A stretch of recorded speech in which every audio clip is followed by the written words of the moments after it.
በዓለም ካርታ ላይ የምትታይ አንዲት ትንሽ ነጥብ ሳትሆን በፈጣሪ እጅ የተሳለች አስደናቂ የሥነ ጥበብ ሥራ ናት ብዬ ብነግራችሁ ታምኑኝ ይሆን? ዛሬ ይዤላችሁ የመጣሁት ታሪክ ስለ አንዲት አገር ብቻ አይደለም። ዛሬ የምነግራችሁ ነፍሳችሁ ለዘመናት ስትፈልገው ስለነበረው ሰላም፣ አይኖቻችሁ አይተውት ስለማያውቁት ሰማያዊ ጥልቀትና ልባችሁ ሲመኘው ስለነበረው ንጹሕ ፍቅር ነው። በፓስፊክ ውቅያኖስ ማዕበሎች ተከባ የፀሐይን የመጀመሪያ ሳቅ ተቀብላ የምታስተናግደው አገር ዛሬ የእናንተ አገር ነች። አይኖቻችሁን ጨፍኑና በምናባችሁ ከኔ ጋር ተጓዙ። ገና ጎህ ሲቀድ የውቅያኖስ ነፋስ የጨው ጣዕም እየመነዘረ ፊታችሁን ሲዳስሰው፣ አየሩ በተያሪ አበቦች መዓዛ ተሞልቶ ሲቀበላችሁ ምን ይሰማችሁ ይሆን? እዚህ ምድር ላይ ጊዜ ራሱ የቆመ ይመስላል። ሰዓት የለም፣ ሩጫ የለም፣ ጭንቀት የለም። ያለው የተፈጥሮ የልብ ትርታ ብቻ ነው። የሰው ልጅ ከቴክኖሎጂ ግርግር አምልጦ ወደ እናት ተፈጥሮ ጉያ የሚሸሽባት የመጨረሻዋ መጠጊያ ናት። ያ ድንቅ ሰማያዊ ውሃ ልክ እንደ መስታወት ንጹሕ ሆኖ የደሴቷን ለምለም ተራሮች ወደ ሰማይ ሲያንጸባርቅ ስታዩ ምድር አሁንም ገነት መሆን እንደምትችል ትረዳላችሁ። ይቺ ምድር ስንት ምስጢራትን በጉያዋ ይዛ ይሆን? ሱስ ውሃ ወደሚባለው ድንቅ የውሃ ጉድጓድ ስትጠጉ ተፈጥሮ በራሷ እጅ የቆፈረችው መለኮታዊ መዋኛ ገንዳ ሆኖ ታገኙታላችሁ። በ30 ሜትር ጥልቀት ውስጥ የሚገኘው ያ ደማቅ ሰማያዊ ውሃ ናውረድና አረፍ የሚል ይመስላችኋል? በዛ ጥልቅ ውሃ ውስጥ ስትዋኙ የዓለም ጫጫታ ሁሉ ጸጥ ይላል። የሚሰማችሁ የውሃ መዝሙርና የራሳችሁ ትንፋሽ ብቻ ነው። እዚያ ጋ ነው ሰው መሆን ምን ማለት እንደሆነ የሚገባችሁ። እዚያ ጋ ነው ሰላም ማለት የገንዘብ ውጤት ሳይሆን የተፈጥሮ ስጦታ መሆኑን የምትረዱት። ውበቷ በውሃዎቿና በተራሮቿ ብቻ ያበቃ። የዚች አገር ሀብት ልክ እንደ ወርቅ የሚንጸባረቀው የሕዝቦቿ ልብ ነው። ፋሳሟ ይህ ቃል ብቻውን አንድ ትልቅ መጽሐፍ ነው። እዚህ ምድር ላይ ማንም ሰው እንግዳ አይደለም። በየመንገዱ የምታገኟቸው ሰዎች ልክ የድሮ ወዳጆቻችሁ ይመስሏችኋል። በፈገግታ ታሎፍ ታሎፍ እያሉ ሰላምታ ሲሰጧችሁ የብቸኝነት ስሜታችሁ እንደ ጉንበኖ ይጠፋል። የዚች አገር አኗኗር ውስጥ የእኔ የሚል ቃል የለም። ቤተሰብ ማለት በደም የሚቆጠር ብቻ ሳይሆን አብሮ የበላ አብሮ የሳቀና አብሮ የተከዘ ሁሉ እዚች አገር ላይ ቤተሰብ ነው። አያድርገውና እዚች አገር ላይ እየኖሩ የሚስቶን የልደት ቀኗን ከረሱ ፖሊስ እስር ቤት ሊወረውሩ ይችላል። እዚች ምድር ላይ መርሳት ፈጽሞ ወንጀል የሆነባት አገር ነች። ንቅሳትም የተፈጠረው እዚቹ በአገር ላይ ሲሆን በብዙ ፊልሞች ላይ ተወዳጅነትን ያገኘው ዘሮክ የዚች አገር ተወላጅ ነው። በ2016 ሞዋና የሚባለው ፊልም የዚችን አገር ወግና ባህል ያሳዩ ናቸው። በርካታ ተወዳጅ ፊልሞች እዚህ አገር ላይ ተሰርተዋል። ዛሬ ለጥቂት ደቂቃ ያህል ከዘመናዊ ዓለም ጩኸት ወጥተን ግድግዳ በሌላቸው ቤቶች ውስጥ ወደሚኖሩት የሚስታቸውን የልደት ቀናቸውን ከረሱ በሕግ ወደሚጠየቁበትና ሰው ማለት ሰው ነው ብለው ወደሚያምኑት የሳሞአ ሕዝቦች እንጓዛለን። ታዲያ ይችን ድንቅ ምድር ከእግር እስከ ራሷ እናያታለን። ለቻናላችን አዲስ ከሆናችሁ ቪዲዮውን ላይክ፣ ቻናሉን ደግሞ ሰብስክራይብ በማድረግ ቤተሰብ ይሁኑ። የክብር ስፖንሰራችንን ማስታወቂያ አይተን እንመለሳለን። አብራችሁን ቆዩ። የምስራች! በሁላችንም ዘንድ ተወዳጅነትን ያተረፈው ቴምር ፕሮፐርቲስ በቤተ መንግሥት አቅራቢያ የብዙዎች ትዝታ በያዘው በአቧሬ አዲሱ ሳይታችን ላይ ከባለ 1 እስከ ባለ 3 መኝታ አፓርትመንቶችን እስከ 35% በሚደርስ እውነተኛ ቅናሽ የቤት ባለቤት ስናደርጎ በደስታ ነው። በተጨማሪ በሳር ቤት ሳይታችን ላይ የቤት ባለቤት መሆን ፈልገው እድሉ ላመለጣችሁ ደንበኞች እዛው ሳር ቤት ላይ ከቫቲካን ኤምባሲ አጠገብ ከባለ 2 እስከ ባለ 3 መኝታ አፓርትመንቶችን እስከ 35% በሚደርስ ታላቅ ቅናሽ የድሉ ተጠቃሚ ይሁኑ ይሎታል። ባለ 2 መኝታ 81 ካሬ በ8 ሚሊዮን 910 ሺህ ብር የነበረውን በ5 ሚሊዮን 790 ሺህ ብር ጠቅላላ ክፍያ፣ ባለ 3 መኝታ 139 ካሬ በ15 ሚሊዮን 290 ሺህ ብር የነበረውን በ9.9 ሚሊዮን ብር ጠቅላላ ክፍያ። ልብ ይበሉ፣ ይህ ቅናሽ የሚቆየው ለጥቂት ቀናት ብቻ ሲሆን ለቢሮና ለሳይት ጉብኝት እታች ባሉት ስልኮች ይደውሉልን። ቴምር ሪል ስቴት የህልሞ ማረፊያ።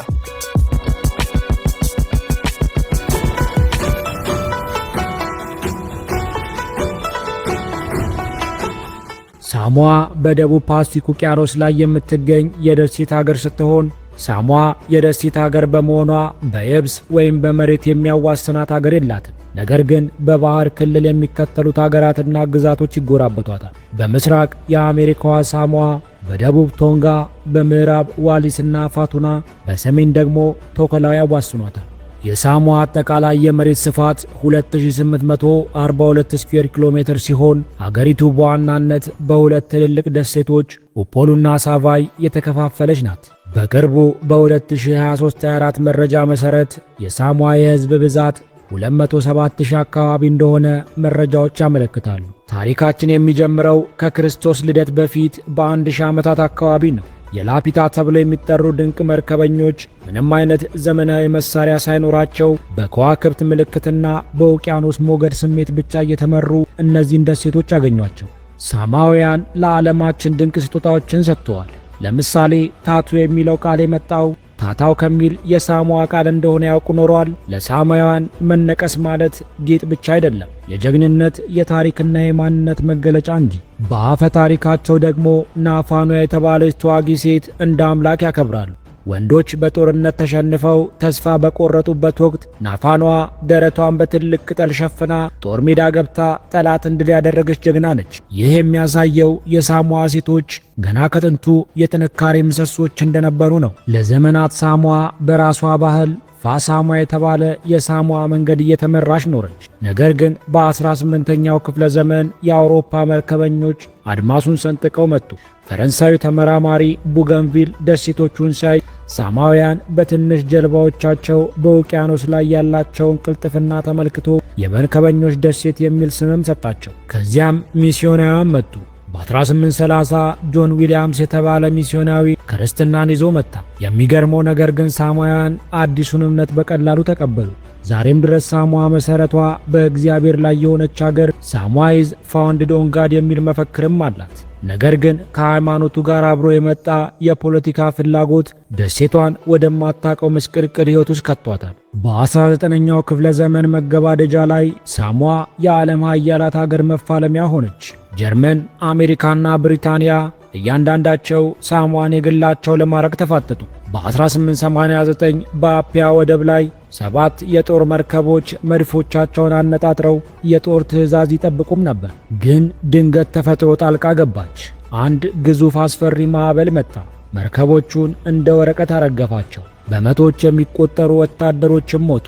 ይህ ማዕበል ባይመጣ ኖሮ በዚያ ዕለት ታላቅ ጦርነት ይነሳ ነበር። በመጨረሻም ግን በ1899 እነዚህ ሀያላት ሀገራት ሳሞአን ያለ ሕዝብ ፈቃድ ለሁለት ተካፈሏት። ምዕራባዊው ክፍል ለጀርመን ተሰጠ። ምስራቃዊ ደግሞ የዛሬዋ የአሜሪካ ሳሞአ ለአሜሪካ ተሰጠች። ብሪታንያ ደግሞ ሌሎች ደሴቶችን ለመውሰድ ከሳሞአ ወጣች። ከአንደኛው የዓለም ጦርነት በኋላ ሳሞአ ከጀርመን እጅ ወጥታ በኒውዚላንድ ቁጥጥር ስር ወደቀች። ይህ ዘመን ለሳሞአውያን እጅግ መራር ነበር። በ1918 ስፓኒሽ ፍሉ የተባለው ወረርሽኝ በኒውዚላንድ መርከብ አማካኝነት ገባ። በሳምንታት ውስጥ 20 በመቶ የሚሆነው የሳሞአ ሕዝብም አለቀ። ይህ በኒውዚላንድ አስተዳደር ላይ ከፍተኛ ጥላቻን ፈጠረ። ከዚህ ስቃይ ውስጥ ማው የተባለ ታላቅ ሰላማዊ ተቃውሞ ንቅናቄ ተወለደ። ሳሞአ ለሳሞአውያን የሚል መፈክርም ይዘው ወጡ። ሰማያዊና ነጭ መስመር ያለው ላቫ ላቫ ባህላዊ ልብስን በመልበስ ያለመታከትም ታገሉ። ታኅሳስ 28 ቀን 1929 ጥቁሩ ቅዳሜ ተብሎ ይታወቃል። በዕለቱ የኒውዚላንድ ፖሊሶች በሰላማዊ ሰልፈኞች ላይ ጥይትን አርከፈከፉ። ታላቁ መሪ ቱፖአታሜ ሴሴ በጥይት ቆስሎ ሲወድቅ የተናገረው የመጨረሻ ቃል ዛሬም የሳሞአውያን ልብ ውስጥ ይጮኻል። ደሜ ይፍሰስ፣ ለሳሞአውያን ነፃነት ግን ሰላማዊ መንገድን አትልቀቁም አላቸው። ትግሉ ፍሬ አፈራና ጥር 1 ቀን 1962 ሳሞአ ከፓስፊክ ደሴቶች የመጀመሪያውን የነፃነት ፀሐይ አየ። ዛሬ ሳሞአ የራሷን ባህል፣ የራሷን የጎሳ መሪዎች ስርዓትና ዘመናዊ ዲሞክራሲን አጣምራ የያዘች ድንቅ አገር ናት። ከጥንቶቹ መርከበኞች ጀግንነት እስከ ማው ንቅናቄ ጽናት ድረስ ሳሞአ ያስተማረችን አንድ እውነት አለ። ይኸውም ማንነት በውቅያኖስ ማዕበልም ሆነ በቅኝ ግዛት መድፍ እንደማይጠፋ። ሳሞአ ዛሬም በኩራት ውቅያኖስ ላይ እንደ ፈርጥ ታበራለች። ሳሞአ በዓለም መድረክ እጅግ የምትታወቅባቸውና ልዩ የሚያደርጓት ብዙ ነገሮች አሉ። ከእነሱም መካከል ዋና ዋናዎቹን አብረን እናያለን። ሳሞአ የንቅሳት ጥበብ መገኛ ተደርጋ ትወሰዳለች። ታቱ የሚለው የዓለም አቀፍ ቃል የመጣ ታታው ከሚል የሳሞአ ቃል ነው። በሳሞአ ወንዶች ከወገባቸው እስከ ጉልበታቸው ድረስ የሚነቀሱት ፒያ የተባለ ንቅሳት የጀግንነት የጎልማስታነት መገለጫ ነው። ይህ ንቅሳት የሚከናወነው በዘመናዊ መሳሪያ ሳይሆን በባህላዊ መንገድ በአጥንትና በዝሆን ጥርስ የተሰሩ ስለታም መሳሪያዎች በመሆኑ እጅግ ሕመም ያለውና ጥንካሬ የሚጠይቅ ነው። ይህም ሂደት ሳምንታትን ይፈጃል። ሕመሙ እጅግ ከባድ ከመሆኑ የተነሳ ንቅሳቱን አቋርጦ የሚወጣ ሰው እንደ ፈሪ ይቆጠራል። ይህም ለቤተሰቡ ትልቅ ውርደት ነው። ንቅሳቱን ጨርሶ የወጣ ወንድ ግን እንደ ጀግና ይታያል። ሴቶችም ማሎ የተባለው ውብ ንቅሳት በእግራቸው ላይ ይነቀሳሉ። ይህ ንቅሳት ሳሞአውያንን ለባህላቸው ያላቸውን ታማኝነት በደማቸው የሚፈርሙበት መንገድም ነው። ሌላኛው ደግሞ ፋሳሞአ ነው። ሳሞአ በፓስፊክ ውቅያኖስ ውስጥ ባህሏ ሳይበረዝ በመጠበቅ ቀዳሚ ሀገር ናት። ፋሳሞአ ማለት የሳሞአ አኗኗር ዘይቤ ማለት ሲሆን ይህም በቤተሰብ በሽማግሌዎችና በእንግዳ ተቀባይነት ላይ የተመሠረተ ጥብቅ ማኅበራዊ ሥርዓት ነው። ሌላኛው ቱሶ ኦሽን ትሬንች ሲሆን ይህ ደግሞ በዓለም ላይ ካሉ እጅግ ማራኪ የተፈጥሮ መዋኛ ስፍራዎች አንዱ ነው። በታላቅ እሳተ ገሞራ ፍንዳታ ምክንያት የተፈጠረው ጥልቅ ጉድጓድ ሲሆን በውስጡ እጅግ ንጹሕና ሰማያዊ የባሕር ውሃን ይዟል። በፎቶግራፍና በቱሪዝም ሳሞአን በዓለም እንድትታወቅ ካደረጉ ስፍራዎች ቀዳሚው ነው። የWWE ተፋላሚዎችና የስፖርት ጀግኖች ሳሞአ በስፖርት ዓለም በተለይም በሪስሊንግ ዘርፍ በዓለም ታዋቂ የሆኑ ቤተሰቦችን አፍርታለች። ዘሮክ፣ ሮማን ሬንስና ዘኡሶስ የመሳሰሉ ታዋቂ የWWE ተፋላሚዎች የሳሞአ ዝርያ ያላቸው ናቸው። በተጨማሪም በራግቢ ስፖርት የሳሞአ ብሔራዊ ቡድን ማኑ ሳሞአ በዓለም ደረጃ እጅግ ጠንካራና የሚፈራ ቡድን ነው። ሌላኛው ደግሞ ኮኮ ሳሞአ ይባላል። ሳሞአ በከፍተኛ ጥራት በሚመረት ካካዋ ትታወቃለች። ኮኮ ሳሞአ የተባለ ባህላዊ መጠጥ ከጥሬ የካካዋ ፍሬ የሚዘጋጅ ሲሆን በሀገሪቱ ውስጥ በጣም የተወደደና ለውጭ ገበያ የሚቀርብ ምርትም ነው። የሳሞአ ባህላዊ ቤቶች ፋሌ ይባላሉ። እነዚህ ቤቶች ሞላላ ቅርጽ ያላቸውና ግድግዳ የሌላቸው ናቸው። ይህም ሳሞአውያን እርስ በርስ ያላቸውን ግልጽነት፣ መተማመንና እንግዳ ተቀባይነትን የሚያሳይ ተደርጎ ይቆጠራል። ሳሞአውያን ሲቫፊ በሚል የእሳት ዳንስ ይታወቃሉ። ተወዛዋዦቹ በእሳት የተያዘ ቢላዎችን በከፍተኛ ፍጥነት እያሽከረከሩ የሚያሳዩት ትርኢት እጅግ አስደናቂና የሳሞአ ባህል መለያ ነው። የሳሞአ ባህል መሠረቱ አንድ ቃል ነው። እሱም ፋሳሞአ ይባላል።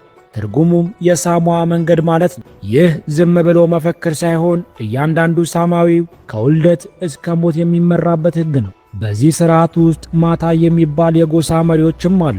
እነዚህ መሪዎች የቤተሰቡ ጠባቂዎች፣ የባህል አስከባሪዎችና ዳኞችም ናቸው። በሳሞአ ውስጥ እኔ የሚል ቃል የለም። አንድ ሰው ሀብት ካገኘ ለራሱ ብቻ አይበላም፣ ለቤተሰቡና ለሰፈሩም ያካፍላል። ለዚህም ነው ሳሞአ ውስጥ ማንም ሰው መንገድ ላይ ወድቆ የማይታደረው። ቤተሰብ ለሳሞአውያን ከምንም በላይ ቅዱስ ነገር ነው። አሁን ደግሞ ወደ ሆዳችን እንግባ።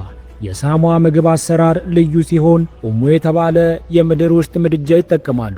ድንጋዮችን በእሳት አግለው ምግቡን በቅጠል ጠቅልለው ድንጋዮቹ ላይ ካደረጉ በኋላ በአፈርና በቅጠል ይሸፍኑታል። ከሰዓታት በኋላ የሚወጣው ምግብ ሽታው ብቻ ሰውን ያደነዝዛል። በተለይ ፓሉሳሜ የተባለው ከኮኮናት ወተትና ከታሮ ቅጠል የሚሰራው ምግባቸው እጅግ ጣፋጭ ነው። ከምግብ በኋላ ደግሞ ኮኮ ሳሞአ ይጠጣሉ። ይህ ከጥሬ የካካኦ ፍሬ የሚዘጋጅ ብርቱ መጠጥ ሲሆን ሳሞአ ውስጥ ከሆናችሁ ኮኮ ሳሞአ ካልጠጣችሁ ሳሞአውያንን አላያችሁም ማለት ነው። በሳሞአ ውስጥ በየቀኑ የሚከሰተው አንድ እጅግ አስደናቂ ሕግ አለ። ፀሐይ ልትጠልቅ ስትል በመንደሮቹ ውስጥ መለከት ይነፋል ወይም ደውል ይደወላል። ይህ ጊዜ ሳ ይባላል። ሳ ማለት የተቀደሰ ጸጥታ ማለት ነው። ለ20 ደቂቃ ያክል መላው ሳሞአ ይቆማል። መኪናዎች መንገድ ላይ ይቆማሉ። ልጆች ጨዋታቸውን ያቆማሉ። በእግር የሚጓዙ ሰዎች በአቅራቢያቸው ባለው ቤት ጥላ ስር ይቀመጣሉ። በዚህ 20 ደቂቃ ውስጥ የሚሰማው የቤተሰብ ጸሎትና የዝማሬ ድምፅ ብቻ ነው። ይህ ጊዜ ቤተሰቦች ተሰባስበው ፈጣሪያቸውን የሚያመሰግኑበትና የዕለት ውሎ የሚገመግሙበት ነው። ሕጉን ጥሶ በዚህ ሰዓት መንገድ ላይ የሚገኝ ሰው በመንደሩ መሪዎች ከፍተኛ ቅጣት ይጠብቀዋል። ይህ ጸጥታ ለሳሞአውያን መንፈሳዊ ጥንካሬያቸውም ነው። አሁን ደግሞ ወደ ቪዲዮአችን በጣም አስገራሚ ክፍል ደርሰናል። ሳሞአ በዓለም ላይ ካሉ በጣም አስገራሚ ሕጎች ጥቂቶቹን ልንገራችሁ። አንደኛውና በዓለም የታወቀው ሕግ የሚስት የልደት ቀንን መርሳት ነው። በሳሞአ ሕግ መሠረት አንድ ባል የሚስቱን ልደት ቀን ከረሳና ሚስትየው ለፖሊስ ካመለከተች ባልየው ተይዞ ለጥያቄ ሊቀርብ አልፎም ተርፎ ሊቀጣም ይችላል። ይህ ሕግ የተረቀቀው ቤተሰብ እንዳይፈርስና ለሴቶች የሚሰጠው ክብር እንዲጠበቅ ታስቦ ነው። ሌላው የሚገርመው ሕግ የመንደሩ መሪዎች ማታይ ያላቸው ስልጣን ነው። በመንደራቸው ውስጥ አንድ ሰው ትልቅ ስህተት ቢሰራ መሪዎቹ ያንን ሰው ከነቤተሰቡ ከመንደሩ የማባረር ስልጣን አላቸው። ይህ ባህላዊ ሕግ ከመንግስት ሕግ በላይ ኃይልም አለው። እንዲሁም እሁድ ቀን በሳሞአ ውስጥ ሥራ መስራት አይቻልም። ከፍተኛ ጫጫታ መስማት ወይም ስፖርት መስራት ፈጽሞ የተከለከለ ነው። እሁድ ለረፍትና ለጸሎት ብቻ የተሰጠ ቀን ነው ይላሉ። ከ2 ዓመታት በላይ ዝግ የነበረው የሳሞአ ድንበር አሁን ላይ ክፍትም ሆኗል። ቱሪዝም የሀገሪቱ ኢኮኖሚ የጀርባ አጥንት ሲሆን፣ ነገር ግን ሳሞአ ዛሬ በቱሪዝም ላይ ብቻ መተማመን እንደማይበቃ ተረድታለች። ሀገሪቱ አሁን ላይ የግብርና ምርቶቿን በተለይም ጥራት ያለውን የካካኦና የኮኮናት ምርት ወደ ዓለም ገበያ በስፋት እየላከች ነው። ሌላው የሚገርመው የሳሞአ የገቢ ምንጭ በውጭ ሀገር የሚኖሩ ዜጎቿ የሚልኩት ገንዘብ ሲሆን በአውስትራሊያ፣ በኒውዚላንድ፣ በአሜሪካ የሚኖሩ ሳሞአውያን ለሀገራቸው ኢኮኖሚ ትልቅ ድርሻም አላቸው። ሳሞአ አሁን ላይ የዲጂታል ኢኮኖሚን ለመገንባት ትዊ ሳሞአ የተባለውን የባህር ስር የኢንተርኔትเคብል በመዘርጋት ፈጣን የቴክኖሎጂ ሽግግር እያደረገችም ትገኛለች። ሳሞአ ዛሬ ከአንድ ትልቅ ጠላት ጋር ፊት ለፊት እየተጋፈጠች ሲሆን እሱም የአየር ንብረት ለውጥ ነው። የባህር ወለል መነሳት የባህር ዳርቻ ላይ የሚገኙ መንደሮችን ስጋት ላይ ጥሏል። ሳሞአውያን ግን እጅ ሰጥተው አልተቀመጡም። ዛሬ ሳሞአ በዓለም አቀፍ መድረክ ድምፅ ለሌላቸው ደሴቶች ድምፅ እየሆነች ነው። እስከ 2025 ድረስ 100% የታዳሽ ኃይል ወይም የፀሐይና የነፋስ ኃይል ተጠቃሚ ለመሆን ትልቅ ግብ አውጥተው እየሰሩም ነው። መንደሮቻቸውን ወደ ደጋማ ስፍራዎች እያዘዋወሩና የተፈጥሮ ጥበቃን ከባህላቸው ጋር አቀናጅተው እየታገሉ ሲሆን፣ ይህ ለሳሞአ ዝም ብሎ የአካባቢ ጥበቃ ሳይሆን የህልውና ጉዳይ ነው። በአጠቃላይ ሳሞአ ዛሬ ላይ ያለችው ሁኔታ የተስፋና የጥንካሬ ድብልቅ ነው። በፖለቲካና በዲሞክራሲ እያደባች፣ በኢኮኖሚ ራሷን እየቻለችና በአየር ንብረት ለውጥ ላይ ደግሞ ዓለምን እያነቃች ትገኛለች። ሳሞአ ትንሽ ደሴት ልትሆን ትችላለች፣ ነገር ግን የምታስተምረን ትልቅ ትምህርት ነው። ማዕበል ቢመጣ፣ የባህር ወለል ቢነሳም አንድነቱን የጠበቀ ሕዝብና ጠንካራ ባህል ካለ ማንኛውም ችግር ማለፍ ይቻላል። ሳሞአ ዛሬም እንደ ትላንቱ ነገም እንደ ዛሬው በፓስፊክ ላይ እንደ ፈርጥ ታበራለች። ውድ ተመልካቾቻችን ስለ ዛሬዋ ሳሞአ የነበረን ቆይታ ይህንን ይመስል ነበር። ለዛሬው እዚህ ላይ እናበቃለን። በሚቀጥለው ቪዲዮ በሌላ አስደናቂ ታሪክ እስከምንገናኝ ቸር ቆዩልኝ።